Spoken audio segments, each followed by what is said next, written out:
दोस्तों, आटा एक ऐसी चीज़ है जो कि लाज़मन हर घर में इस्तेमाल किया जाता है। हमारी ज़िंदगी के लिए जिस तरह पानी इंतहाई ज़रूरी है, इसी तरह गंदम यानी आटा भी इंतहाई ज़रूरी है। हालिया दिनों में आप सब देख रहे होंगे कि पाकिस्तान में आटा आम दुकानों और मार्केट्स में सोने के भाव मिलने लगा है और जहां 5-10 रुपये कम में मिल रहा है, वहां लोगों की लंबी लाइनें और अफरा तफरी का आलम है। आखिर ऐसा कैसे होता है? क्या आपने कभी ऐसा सोचा है? क्यों 60 रुपये किलो वाला आटा आवाम 170 रुपये में ख़रीद रहे हैं?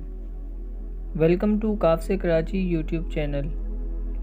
दोस्तों, साल 2022 में जो गंदम ज़मींदारों ने अपने पास से बेची थी, उसका रेट था 2100 रुपये मन, यानी 40 किलो गंदम 2100 रुपये में गवर्नमेंट को या फ्लोर मिल वालों को हासिल हुई, जिसका 1 किलो का हिसाब लगाया जाए तो वो 52.5 रुपये बनती है।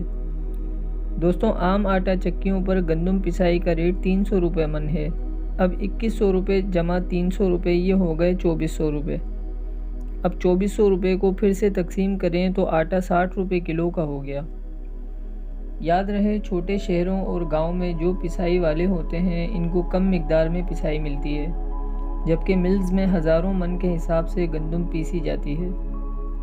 इस हिसाब से 300 रुपये पिसाई के मिल्स वालों के लिए बहुत ज़्यादा हैं। अब 2400 रुपये गंदम में ट्रांसपोर्टेशन, स्टोरेज और दीगर प्रोसेस का ख़र्चा भी 1 किलो गंदम पर डाल दिया जाए तो यही आटा 70 रुपये फ़ी किलो आराम से मार्केट में होना चाहिए। अगर हम मिसाल के तौर पर इसी 70 रुपये आटे पर दुकानदार का मुनाफा 10 रुपये फ़ी किलो के हिसाब से शामिल करें तो ये आटा 80 रुपये का आप तक आना चाहिए। दोस्तों, मैंने सब खर्चे असल से ज़्यादा लगाए हैं, जैसे कि दुकानदार का मुनाफा 10 रुपये फ़ी किलो से कम ही हुआ करता है। इसके बाद भी आटा 80 रुपये से ज़्यादा हरगिज़ नहीं होना चाहिए। अब हम आते हैं उन किसानों की तरफ जो मुसलसल खेतों में हमारे लिए काम करते हैं। वो कितना कमाते हैं इस गंदम से? अगर ज़मींदारों के खेतों का 1 एकड़ का हिसाब लगाया जाए तो सबसे पहले खेतों में हल चलाया जाता है, जो कि 6000 रुपये फ़ी एकड़ का रेट होता है, और हल 3 बार चलाया जाता है, यानी फ़ी एकड़ 18,000 रुपये हल चलाने के होते हैं। इसके बाद खाद डाली जाती है। DAP खाद का रेट 12,500 रुपये फ़ी बोरी है और यूरिया खाद का रेट 3,000 रुपये फ़ी बोरी है। 1 एकड़ में 1 बोरी DAP और 2 बोरी यूरिया डाली जाती है। इस तरह ये टोटल मिलाकर हो गए 36,500 रुपये। इसके बाद खेत में बीज डाला जाता है, जो 1 एकड़ में तकरीबन 50 किलो डलता है, जो कि 2500 रुपये का होता है। इस तरह कुल मिलाकर ये रकम हो गई 3900 रुपये। इसके बाद कीड़े मार स्प्रे किया जाता है, जो कि तकरीबन 4000 रुपये फ़ी एकड़ पर आता है। इस तरह कुल मिलाकर रकम 43,000 रुपये हो गई। दोस्तों, खेतों में इस सारे प्रोसेस के दरमियान सबसे ज़्यादा किरदार पानी का होता है। गंदम की फसल को तैयार होने तक 5 मरतबा पानी दिया जाता है, जो कि ताकतवर ट्यूबवेल की मदद से खींचा जाता है, और ट्यूबवेल चलते हैं डीजल इंजन से।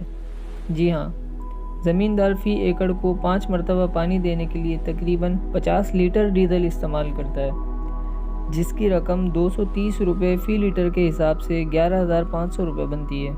इस तरह कुल रकम 54,500 रुपये हो गई। गंदम तैयार होने के बाद कटाई के लिए फ़ी एकड़ 5,000 रुपये हार्वेस्टर को दिए जाते हैं। इस तरह कुल मिलाकर 59,500 रुपये रकम बनती है। कटाई के बाद गंदम को लोड करवाकर स्टोरेज एरिया पर पहुंचाया जाता है, जिसमें फ़ी एकड़ 1,000 रुपये खर्च होते हैं। दोस्तों, इन सब खर्चों के बाद एक ख़र्चा किसान भाइयों का और होता है, और वो है गंदम की स्टोरेज का रेंट और मज़दूरों चौकीदारों की उजरत, जो कि कुल मिलाकर 6 महीने में फ़ी एकड़ के हिसाब से तकरीबन 15,000 रुपये बनती है। इस तरह हमारे किसान 1 एकड़ ज़मीन पर तकरीबन 75,000 रुपये 6 महीनों में खर्च करते हैं। 1 एकड़ से किसान भाई कितनी गंदम हासिल करते हैं? दोस्तों, अगर फसल अच्छी आई हो तो फ़ी एकड़ ज़मीन से किसान तकरीबन 45 से 50 मन गंदम हासिल करते हैं, लेकिन अगर फसल नॉर्मल रूटीन से आए तो 35 मन से कुछ ज़्यादा हो जाती है। एक एवरेज पैदावार के हिसाब से अगर समझा जाए तो 40 मन गंदम किसान को आती है। अब 75,500 रुपये खर्च करके किसान को मिली 40 मन गंदम, जो कि इसकी 6 महीनों की मेहनत का फल है। 75,500 को अगर 40 से तकसीम किया जाए तो रिज़ल्ट आता है 1887 रुपये। अब इसका फ़ी किलो का रेट निकाला जाए तो 1887 तकसीम 40 47.17 रुपये, यानी 6 महीनों की लगातार मेहनत के बाद किसान भाई को 1 किलो पर 5.33 रुपये फ़ी किलो पर बचे। तो देखा आपने, ये आटा जो आप 175 रुपये फ़ी किलो लाए हैं, ये हकीकत में था कितने का। याद रखें, अगर आप अपने मुस्तकबिल की फ़िक्र खुद नहीं करेंगे तो कोई दूसरा भी नहीं करेगा। पाकिस्तान में रहने वाले लोग अगर सिर्फ अपना घर बचाने में लगे रहेंगे तो पाकिस्तान को कोई भी नहीं बचाएगा। पाकिस्तान है तो सब कुछ है, पाकिस्तान नहीं होगा तो आपका भी कोई दूसरा घर नहीं होगा। उम्मीद करता हूँ कि आज की वीडियो आपको बहुत पसंद आई होगी और आप इसको भरपूर लाइक और शेयर करेंगे। तो मिलते हैं ऐसी ही एक और इंटरेस्टिंग वीडियो में। जब तक अपना बहुत ख्याल रखिएगा। अल्लाह हाफिज़।